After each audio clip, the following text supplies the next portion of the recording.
जय माता दी। कैसे हैं आप सब? उम्मीद है अच्छे ही होंगे। सर्व मंगल मांगल्ये शिवे सर्वदा साधिके शरण्ये त्र्यंबके गौरी नारायणी नमस्तुते। जय माँ भवानी, जय अम्बे माई की। हिंदू धर्म में नवरात्रि के 9 दिन बहुत ही खास माने जाते हैं। इन 9 दिनों में माँ दुर्गा के 9 स्वरूपों की विशेष पूजा पाठ की जाती है। वैसे तो नवरात्रि के हर एक तिथि का विशेष महत्व होता है, लेकिन अष्टमी तिथि सबसे खास मानी जाती है। नवरात्रि के 8वें दिन महाअष्टमी या दुर्गा अष्टमी मनाई जाती है। ये दिन माँ दुर्गा के 8वें शक्ति माँ महागौरी को समर्पित है। ऐसी मान्यता है कि देवी दुर्गा अष्टमी तिथि पर ही असुरों का संहार करने के लिए प्रकट हुई थी। इसके अलावा इस दिन कन्या पूजन भी किया जाता है। धार्मिक शास्त्रों के अनुसार नवरात्रि के आखिरी 2 दिन खास माने जाते हैं। ऐसा इसलिए क्योंकि अष्टमी के दिन ही देवी दुर्गा ने चंड मुंड का संहार किया था। वहीं माता ने नवमी को महिषासुर का वध कर समस्त संसार की रक्षा की थी। इसीलिए ये 2 दिन खास माने जाते हैं। कहा जाता है कि नवरात्रि में यदि आप 9 दिन तक पूजा और व्रत नहीं कर पाए तो अष्टमी और नवमी के दिन व्रत रखकर माता रानी की पूजा कर सकते हैं। इन 9 दिनों में पूजा करने से पूरे 9 दिन का जो फल मिलता है वो इन 2 दिनों के पूजा करने में भी मिल जाता है। अष्टमी तिथि पर देवी दुर्गा के साथ उनके 8वें स्वरूप माँ महागौरी के पूजा की जाती है। इस दिन माता का आशीर्वाद पाने के लिए सबसे पहले लकड़ी की चौकी पर या मंदिर में महागौरी की मूर्ति या तस्वीर स्थापित करें। फिर चौकी पर सफ़ेद वस्त्र बिछाकर उस पर महागौरी यंत्र रखें और यंत्र की स्थापना करें। इसके बाद पुष्प लेकर माँ को ध्यान करें। अब माँ की प्रतिमा के आगे दीपक जलाएं और उन्हें फल फूल आदि अर्पित करें और देवी माँ की आरती उतारें। हाँ, हम कन्या पूजन क्यों करते हैं? तो पुरानी कथाओं के अनुसार एक बार भगवान इंद्र ने ब्रह्मा जी से भगवती माता को प्रसन्न करने का उपाय पूछा था। तब ब्रह्मा जी ने इंद्र जी को बताया कि कन्या पूजन करने से माता रानी प्रसन्न होती हैं। तभी से हिंदू धर्म में कन्या पूजन का प्रचलन है। ऐसा करने से घर में सुख और शांति आती है। अगर आपने पूरे 9 दिन के व्रत रखे हैं तो आप अष्टमी या नवमी किसी भी दिन कन्या पूजन कर सकते हैं। अगर आपने पहला और आखिरी नवरात्र भी रखा है तो भी आप कन्या पूजन कर सकते हैं। और अगर किसी कारणवश आप व्रत नहीं रख पाते हैं तो भी आप अष्टमी या नवमी को पूरे मन से माता रानी का ध्यान करके विधि पूर्वक शुद्धता का ध्यान रख के कन्या पूजन करें। माता रानी अपनी कृपा ज़रूर करेगी और हम सबको अपना आशीर्वाद ज़रूर देगी। ये बात तो हम सभी जानते हैं कि नवरात्रि का व्रत बिना कन्या पूजन का अधूरा माना जाता है। अगर किसी ने नवरात्रि के व्रत रखे हो और कन्या पूजन ना किया हो तो उसके व्रत पूरे नहीं माने जाते, उसको हम अधूरा मानते हैं। और हाँ, अगर किसी ने किसी कारणवश व्रत ना भी रखा हो पर पूरे विधि पूर्वक कन्या पूजन कराया हो तो उसको माता रानी अपना आशीर्वाद ज़रूर देती हैं। पर इससे पहले हम जान लेते हैं कि कन्या पूजन कैसे करना चाहिए। सबसे पहले आप इस बात का ध्यान रखिएगा कि आप कन्याओं को जहाँ पे भोजन कराएंगे उस जगह को अच्छी तरीके से साफ़ कर लीजिए, क्योंकि जो हमारी छोटी छोटी कन्याएं होती हैं वो माँ दुर्गा का स्वरूप होती हैं और माँ दुर्गा को साफ़ सफाई बहुत पसंद है। इसीलिए आप उस जगह को अच्छे से साफ़ कर लीजिए।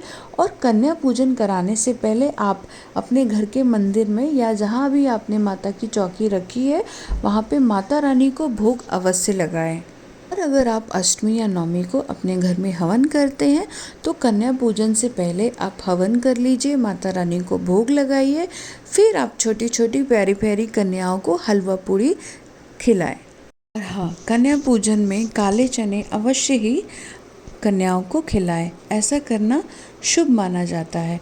और कन्या पूजन में जो कन्याएं हो उनकी उम्र कितनी हो, तो ऐसे में जो 2 साल से लेकर 7 साल की जो कन्याएं होती हैं, आप इन्हीं उम्र की कन्याओं को पूजन करें। और हाँ, साथ में एक लंगूर, जो कि हम बोलते हैं लड़का बालक, ज़रूर बैठाएं, क्योंकि इसको भैरव बाबा का रूप माना जाता है। वैसे तो हम 9 कन्याओं का पूजन अति शुभ मानते हैं। अष्टमी या नवमी को जब भी आप कन्या पूजन करें तो 9 कन्या हैं, उनका जो होता है वो काफ़ी शुभ माना जाता है। पर अगर किसी कारणवश आप ऐसी जगह पे रहते हैं जहाँ पे कन्याएं नहीं मिलती, तो आपको जितनी भी कन्याएं मिलती हैं, आप उन्हीं से अपना जो पूजा है उसको करिए। और अब आपको कन्याओं को अपने घर में कैसे लाना है। सबसे पहले तो कन्याओं को जब भी वो आपके घर में घुसे, उन पे फूल बरसाएं, गंगा जल का छिड़काव करें, उनके पैर धोएं, और जो कन्या सबसे छोटी उम्र की हो उसका हाथ पकड़ के सबसे पहले आप दरवाजे से अंदर लेके आएँ, और इसी तरीके से आप उनको आसन में बिठाएं। और जो कन्या जो सबसे छोटी है, सबसे पहले आप उसका पूजन शुरू करें। इसी तरीके से बाकी जो 8 कन्याएं हैं और जो लंगूर है, उसको लंगूर के रूप में जो छोटा बच्चा होगा उसका पूजा करें, और उनको हलवा पूरी और चना खिलाएं। जब कन्याएं खा लें तो उनका हाथ अवश्य धुलाएं। और हाँ, उसके बाद आप कन्याओं को जो भी आप उनके लिए लेके आए हैं उनको भेंट अवश्य दें, और भेंट के साथ साथ दक्षिणा अवश्य दें, क्योंकि किसी भी पूजा में दक्षिणा देने के बाद ही उसको संपूर्ण कंप्लीट माना जाता है। तो जब हम कन्या पूजन भी करते हैं तो हमें दक्षिणा अवश्य देनी चाहिए अपनी कन्याओं को। इस चीज़ का ध्यान रखें कि जिस जगह पे आपने कन्या पूजन किया है, वहाँ से जब कन्याएं जाती हैं तो उस जगह को तुरंत ही आप झाड़ू पोछा करके साफ़ सफाई ना करें। और हाँ, कन्याएं जब आपके घर से निकलें उससे पहले सबको, जो भी 9 कन्याएं हैं, लांगूर है, सबको गोल घेरे में खड़ा कर ले और ज़ोर से माता रानी का नाम ले और माता रानी के जयकारे करे, और उन सभी पे अक्षत और फूल छीटे। उसके बाद अगर कन्या पूजन के दौरान कोई भी गलती हुई हो, उसको मन में ध्यान करके उसकी क्षमा याचना करें और प्रेम पूर्वक सारी कन्याओं को विदा करें। इसके बाद सभी कन्याओं को चरण स्पर्श करके उनका आशीर्वाद अवश्य लें। और हाँ, अगर आपके जो परिवार है उसमें कोई ऐसी महिला है जिसको संतान नहीं हो रही हो, उसको ये सारे नियम अवश्य करने चाहिए। इससे माता रानी प्रसन्न होती है और उस स्त्री को संतान की सुख प्राप्ति दिलाती है। आपके यहाँ अष्टमी को पूजन होता हो कन्याओं का या नवमी को, जब तक आप कन्या पूजन ना कर लें, माता की चौकी को ना हिलाएं, माता के कलश को ना हिलाएं, उसका विसर्जन ना करें। जानते हैं अष्टमी और नवमी तिथि कब रहेगी। तो अष्टमी तिथि रहेगी 22 अक्टूबर 2023 रविवार। माँ महागौरी का 8वां दिन होगा। दुर्गा अष्टमी होगा, इस दिन अष्टमी तिथि होगी। अष्टमी तिथि है जो प्रारंभ होगी वो 21 अक्टूबर यानी कि शनिवार को रात 9:54 से, और ये समाप्त होगी 22 अक्टूबर रविवार को शाम को 7:60 यानी शाम को 7:59 PM पे अष्टमी तिथि समाप्त हो जाएगी। और कन्या पूजन का जो शुभ मुहूर्त होगा वो होगा सुबह 6:31 से 11:50 सुबह तक ही रहेगा। ये 6:31 11:50 यानी कि 22 तारीख को। अब बात करते हैं नवमी तिथि की। तो नवमी तिथि 23 अक्टूबर को रहेगी, और जो नवमी तिथि है वो प्रारंभ होगी 22 अक्टूबर यानी रविवार को रात 8 बजे से लेकर 23 अक्टूबर सोमवार को शाम 5:45 तक 5:45 PM इवनिंग तक नवमी तिथि रहेगी 23 अक्टूबर को। और जो कन्या पूजन का जो समय होगा वो 2 पार्ट में है। सुबह 30 मिनट से लेकर 7:28 तक एक रहेगा।